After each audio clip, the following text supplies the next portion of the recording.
One of the first things that I did when I announced was I took a videographer and we went out to streets of Regina and asked people 2 questions. And the questions that we were asking was, what do you like about Regina? And then the second question was, what do you think needs fixing?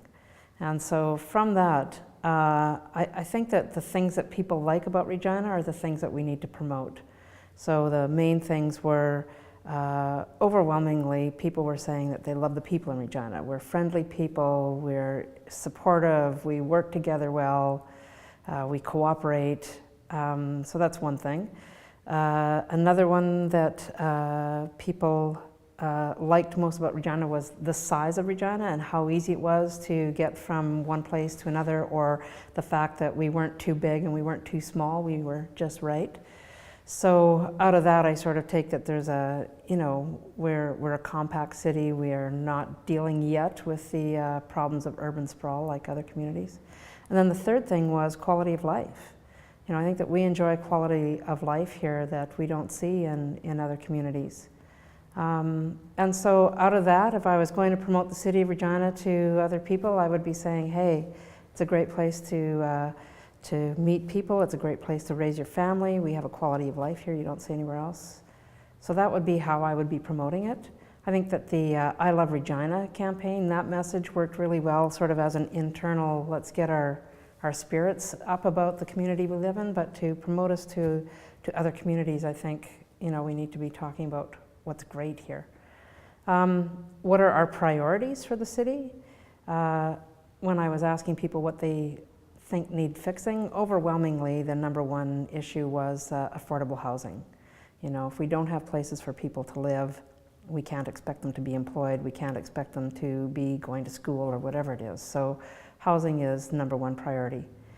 The second priority that I was hearing from people were connected to environmental issues, so the recycling program or our transit system not being conducive to people using a bus instead of taking their car. So I think that those are 2 things that we could be doing more about. I know that the city is already developing a transportation master plan, so I'm looking forward to seeing what that looks like.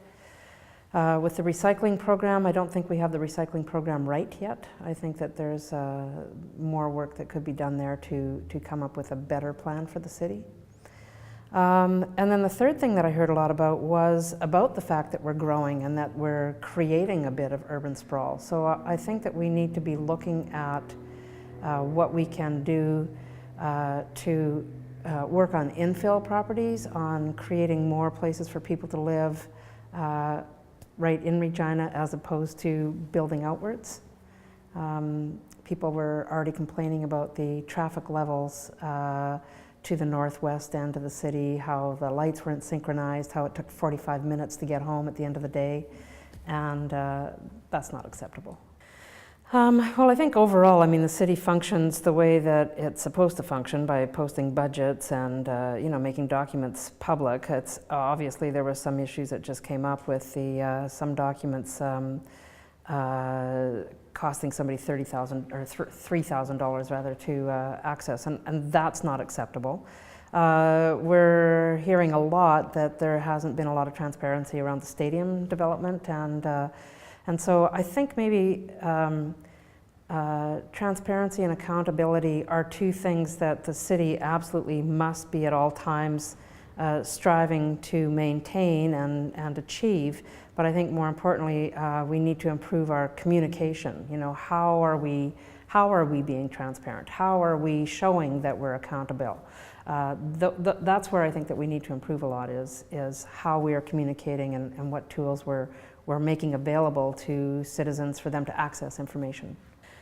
The stadium that I am in favor of is the first one that was released, the domed stadium that is located on Dewdney that provides a bridge between our downtown and our warehouse district. That plan I really liked.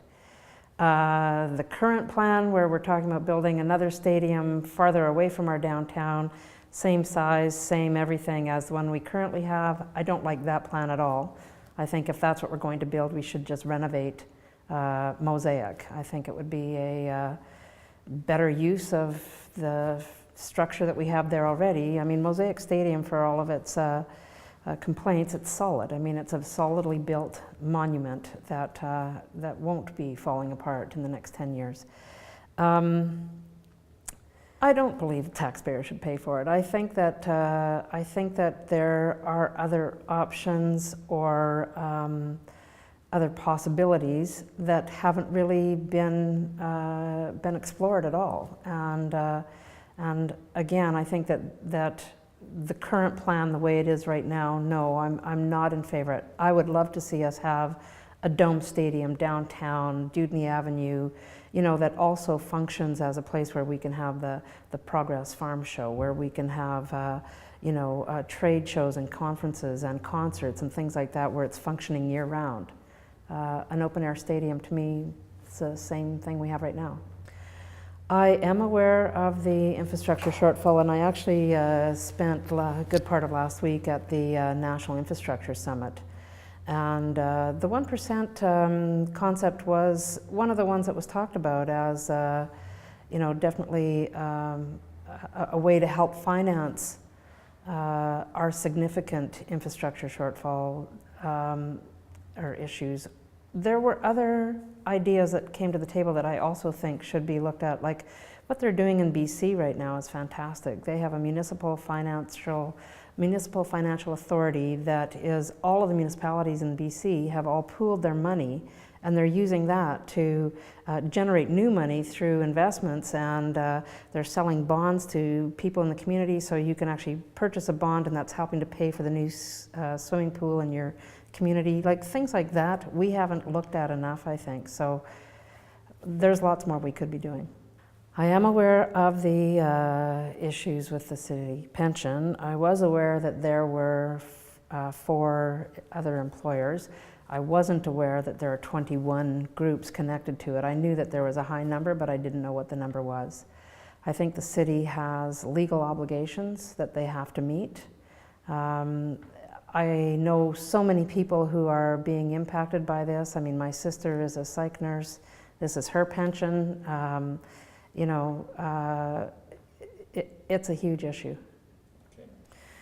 Again, I think that there's a communication piece there. Like, accountability is something that should be embraced at all levels of government. You know, nonprofit organizations, the people running those nonprofits are accountable to their board of directors.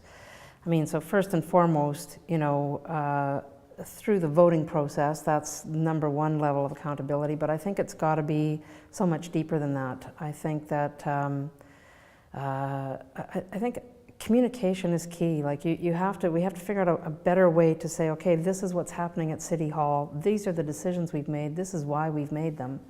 Let's have feedback. You know, let's talk. Let's have a dialogue about what's working, what's not working.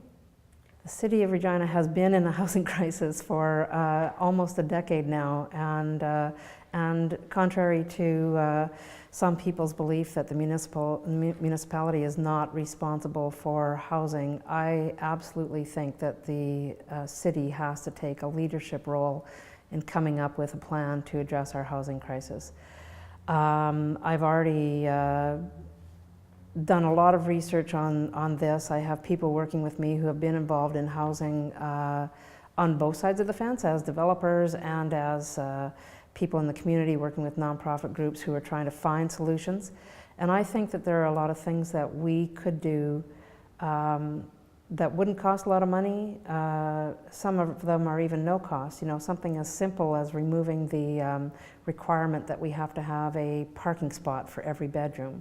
You know, I know of a developer who has 8 or 10 lots that are empty right now, where he could build, you know, multi-unit, affordable or even social housing units. But we have a requirement that he has to build a parking spot for each of those apartments. So, you know, he can either build a house with a parking lot, or he could build a bigger unit that has no parking, that has, you know, 6 or 8 apartments in it. Most of the people that need this housing don't own cars, or, you know, we're trying to encourage people to take the bus, so let's look at the big picture and see what we can do that's not going to cost us a lot of money to do.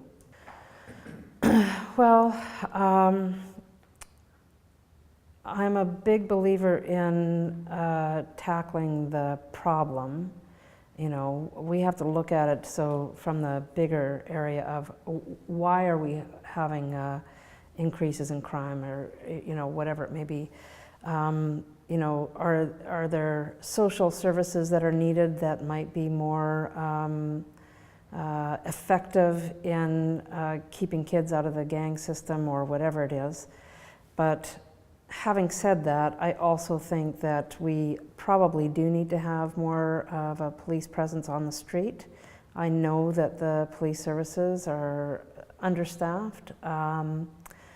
I actually have been trying to set up a meeting with somebody that is a friend of mine who works with the Regina Police Service, just to get a better idea of what their position is on it. But for the little bit that I do know, I think that there's lots more that could be done. Absolutely. That's a given, yeah. Yes, yeah, I do know what a P3 is. And actually at the National Infrastructure Summit, one of the more interesting panels was the one that was dedicated to the topic of P3, and Paul Moist was one of the presenters, the head of QP, and the other fellow was the head of the Canadian Construction Association, and then they also had the mayor of Winnipeg, Sam Katz, who's actually a friend of mine. And I think that there are pros and cons to the P3 issue. I think that the most important word in there, though, is the third word, partnership. So whatever arrangements have to be made, I think that they have to be done with a sense of partnership, that whatever we're doing is not infringing on you know, that what we're doing is for the public good, if I could put it that way. Sam Katz called it the least bad of all the options, you know. So, I mean, we have to figure out a way that we're sort of respecting all of the people involved in the partnership. There's so many different kinds of P3s that you can have. I think that when we're talking about P3s, if they're for you know, a facility like a stadium, we have to be making sure that we're not going to be paying for it for the next, you know, 100 years, never mind 30 years. It's a big topic. It's a big topic. Yes and yes. I live on a street that is never plowed ever during the winter, and you know, all of us on our street, we all, you know, shovel as much as we can, but when there are huge dumps of snow that are just too much for you know, a person with a shovel to deal with, I think it's important that our streets are kept clean in the winter. I am a huge believer in curbside recycling, and I, like I said earlier, I don't think that the model that we have for the recycling program that they're proposing to roll out, I don't think it's the right model. I've lived in other cities where you have to sort and separate your garbage and your paper and your cans and your plastic, and I mean, everybody in Toronto does it, everybody in Vancouver does it, everybody in Winnipeg does it. Why can't we do it here? I think it could be done locally as opposed to being put in a truck and shipped off to some other city to be sorted. To me, that just doesn't make sense. I do think it should be more transparent. I mean, I've gone through the process of, you know, being on different councils and committees, and I agree. I think that there should be more transparency. I think that we should be posting people's names, the people who have expressed an interest or have submitted the nomination forms should be online. But I also think that we need to have like a proper mechanism in place for actually who is deciding who's getting to be on those committees, who is deciding, you know, which of these 10 candidates are the right 3 that should be on that committee. I think that, again, that's fits in with that transparency and accountability question that we were talking about earlier.